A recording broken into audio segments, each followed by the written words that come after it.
I hope you can all bear with me in this trying time. Earlier today I lost my beard in a terrible beard losing accident.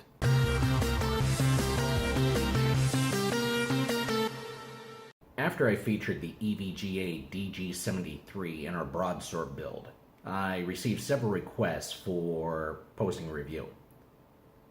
I did some research and found out there's not much information out there about the DG-73. That's probably because when it first launched, the price was a little bit higher than most people would have had an interest in for a case of that type. It originally debuted at $80, so I think a lot of the fascination with it is if it launched at that price and it's now going for between $30 and $40, was there something about it that made it worth $80 to begin with? So, today we'll explore what the EVGA DG-73 is, what it isn't, and if it's right for you. The EVGA DG-73 is sturdy, looks great, and seems to have been designed by a committee who each had a good idea but didn't compare notes before they started building it. When you first take it out of the box, it comes covered in a nice feeling cloth bag to protect it.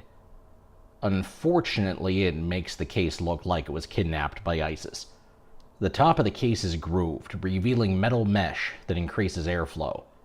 And if you're going to keep the decorative front panel on, you'll need it, as it'll starve the machine for air if you're using high-end components or overclocking. This is offset by the fact that the case can take 3 140mm fans in the front, 3 up top, and a 120mm fan in the rear. It comes with 2 pre-installed fans, one in the front and another in the rear, which was plenty of cooling for the computer we built in it. The trade-off here, especially with the top mesh, is the case will become a dust magnet. Definitely use your top fans for exhaust instead of intake. The front also has a removable filter to alleviate the dust problem. The main cavity of the case is large, and there's plenty of room to build in it. It supports MATX and ATX motherboards, but an MATX board is going to make it look largely empty.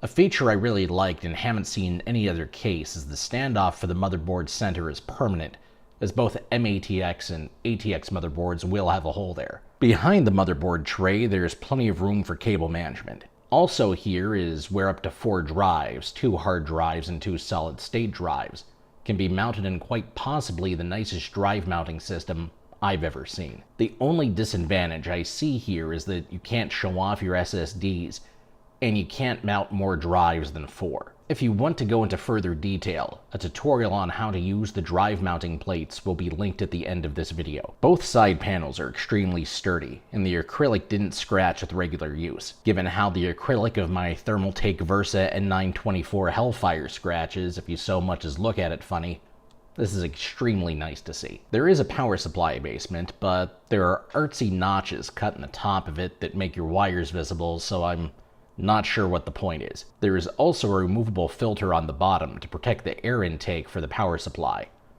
Something I think was a nice touch here is that the case comes with a plate that you screw onto the power supply, and then you slide it into the case from the back and screw the plate to the case. I wish more cases did this, as it makes installing and removing the power supply extremely easy. Accessing the slot covers for expansion cards is annoying. The DG-73 supports vertical GPU mounting, so there is a large bracket covering that slot. To access the slot covers and mount a card horizontally, you need to unscrew multiple screws to release the vertical GPU bracket.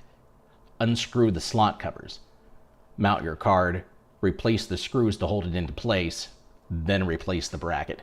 That bracket is going to add about 2 minutes to adding or removing expansion cards if you plan to be doing that often. So, the final verdict? At its original price point of $80, I couldn't recommend the EVGA DG-73. But with it going between $30 and $40, if you have a good idea on how you're going to manage the heat, live in a relatively dust-free environment, and aren't going to use more than 4 drives, may be the case for you. Like this video and subscribe to the Test Bench. Feel free to join us on Facebook. Back us on Patreon if you want to help us show you more cool stuff. And and follow us on Twitter. You'll find clickable links in the description. Thanks for watching, and don't forget to check out our other videos.